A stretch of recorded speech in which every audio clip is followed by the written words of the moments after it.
पंजाब दशकों बाद ऐसी बाढ़ से जूझ रहा है। 23 जिले प्रभावित हैं, हजारों गांव पानी में डूब गए हैं, फसलें बर्बाद हो गई हैं, नदियों का जलस्तर लगातार बढ़ रहा है। पंजाब इस वक्त जल प्रलय से जूझ रहा है। ये तस्वीरें हैं फाजिल्का की। देखिए कैसे हर तरफ पानी ही पानी नजर आ रहा है। लोग पूरी तरह से पानी में डूब गए हैं, घरों में फंस गए हैं, जिन्हें लगातार एनडीआरएफ की टीम निकालने में लगी है। पेड़ों का हाल देख लीजिए, कितने पानी में डूबे हुए हैं।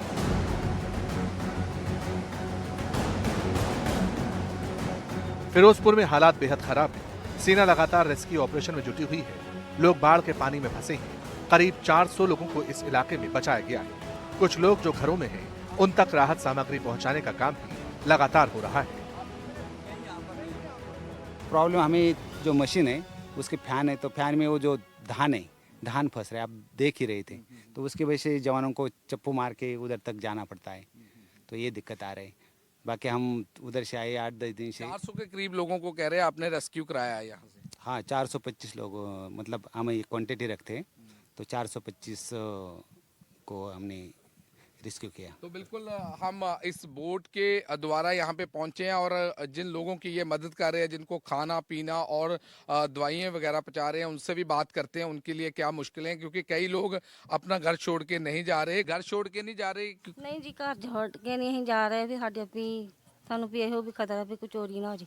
पर खाना पीना, क्योंकि हम देख रहे हैं इंडियन आर्मी के जवान भी आ रहे हैं आपके पास, खाना पीना सबका आ रहा है, मेडिसिन सब कुछ आ रहा है आपके पास? हाँ जी, दवाई भी आ रही है, खाना पीना भी आ रहा है, सब कुछ आ रहा है। अगर घर नहीं छड़ दे भी कोई ले जू कोई, तो कहीं ना कहीं आपको लगता है कि चोरी ना हो जाए यहाँ पे, इसलिए आप अगर ऐसे करके भी चोरी दा करके बैठे तो बिल्कुल एक बार फिर मैं अपने कैमरामैन साथी के जाऊंगा या साथी के साथ जाऊंगा और दिखाऊंगा ये तस्वीरें। यहाँ से हम इस वक्त रिपोर्ट कर रहे हैं, हम दिखा सकते हैं कि पूरे का पूरा एरिया पानी से भरा हुआ है और ये एग्रीकल्चर लैंड है। ये यहाँ से हम रिपोर्ट कर रहे हैं और पूरी एग्रीकल्चर लैंड इस वक्त ख़त्म हो चुकी है। लेकिन वहीं जो लोग दूर दूर फंसे हुए हैं, उनके पास लगातार इंडियन आर्मी की टीम जा रही है, उनकी मदद कर रही है। लगातार कई दिनों से रेस्क्यू ऑपरेशन चल रहा है। यहाँ पे जो हम तस्वीरों के माध्यम से दिखा रहे हैं, मेडिसिन, फूड और जो भी ज़रूरत की चीज़ें हैं, सभी की सभी चीज़ें यहाँ पहुँचाई जा रही है और लगातार कोशिश की जा रही है। जो लोग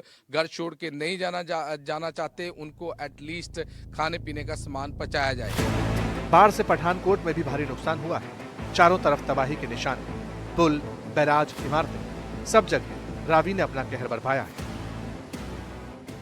इस बिल्डिंग के मेरे बाएं तरफ जो हिस्सा देख रहे हैं, वहां पर रावी नदी के तेज बहाव ने काफी कटान किया है और हम आगे नहीं जा सकते, लिहाजा उचित दूरी पर रहते हुए हम ये कटान का जो असर हुआ है ये आपको दिखाते हैं। आप इधर आइए मुकेश, ये देखिए, ये पूरा हिस्सा इस बड़े से हॉल का 2 हिस्सों में टूट गया है।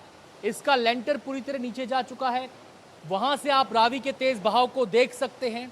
रावी का तेज बहाव वहां से दिखाई दे रहा है। ये वाला हिस्सा सामने दिखाइए मुकेश, यहाँ पर भी ये हिस्सा, तो 2 हिस्सों से इस पुल के जो फर्श है, इस बिल्डिंग का जो फर्श है वो पूरी तरह ढह चुका है और जिन पिलर्स पर वो ये खड़ी हुई है वो पिलर्स भी पूरी तरह से मुड़ चुके हैं। यानी कि बिल्डिंग का ये हिस्सा खतरनाक है और यहाँ पर किसी को भी जाने की इजाज़त नहीं है, लिहाजा हम भी आगे नहीं जा रहे हैं। दोनों तरफ के किनारों को बुरी तरह कटाव यहाँ पर रावी के तेज़ बहाव के अंदर हुआ है। और जहाँ तक इस बिल्डिंग का सवाल है, तो लोग यहाँ पर बताते हैं कि एक मल्टीपर्पज़ बिल्डिंग रही है, यानी कि यहाँ पर टूरिस्ट भी आते रहे हैं, यहाँ पर जो स्थानीय लोग हैं वो भी आते रहे हैं, अलग अलग तरीके से इसका इस्तेमाल होता रहा है। ये भी कहा जा रहा है कि जो पुलिस के जवान हैं वो भी इसका इस्तेमाल कर लिया करते थे अपनी ड्यूटी के दौरान, लेकिन इस समय ये बिल्डिंग पूरी तरीके से खाली है और इस बिल्डिंग में चारों तरफ तबाही के निशान दिखाई दे रहे हैं। पठानकोट में माधोपुर इलाके के एक बैराज को रावी नदी ने तहस नहस कर दिया। ये नुकसान तस्वीरों में साफ दिखाई पड़ता है। ये सड़क पूरी तरह तबाह हो गई। सीमेंटेड ये सड़क थी, भारी भारी ये सीमेंट के जो पोर्शन है, इसके सीमेंटेड सड़क के पोर्शन ये इस समय पूरी तरह तबाह हो चुके हैं। पूरी तरह यहाँ से आवाजाही बंद कर दी गई है और वो हिस्सा तो पानी में बह ही गया था, जिस पे आप इस समय जेसीबी मशीन को देख पा रहे हैं कि वो काम कर रही है। यहाँ पर जो है वो सामान लाया जाता है और सामान लाके यहाँ पर डाला जाता है इसको भरने के लिए गैप को, और उसके बाद जेसीबी मशीन से इसे समतल किया जाता है। यहाँ पर ट्रक के ट्रक सामान लेकर आ रहे हैं और उसके बाद जेसीबी मशीन उन्हें समतल कर रही है, जिससे कि इस आवाजाही को, इस रास्ते को फिर से चालू किया जा सके। अब बात करते हैं इस बैराज को हुए डैमेज की। ये देखिए, ये पूरी मुंडेर थी, यहाँ पर ये पूरी मुंडेर थी। पानी का बहाव, लेवल, प्रवाह, वेग इतना तेज था कि बहाकर ले गई, इस सड़क को बहाकर ले गई, इस मुंडेर को बहाकर ले गई।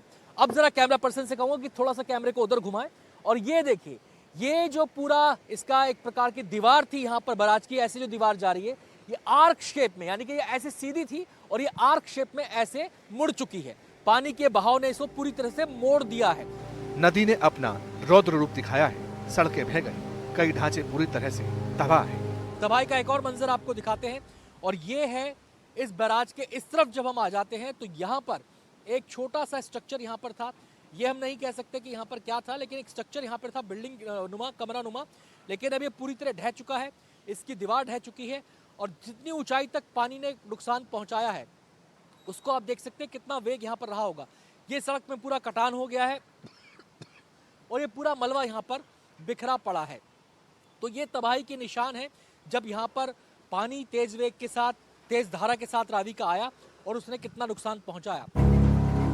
रावी नदी के उफान की वजह से पठानकोट में कुछ पुलों को भी बंद कर दिया गया है, क्योंकि अब वहां से आना जाना सेफ नहीं है।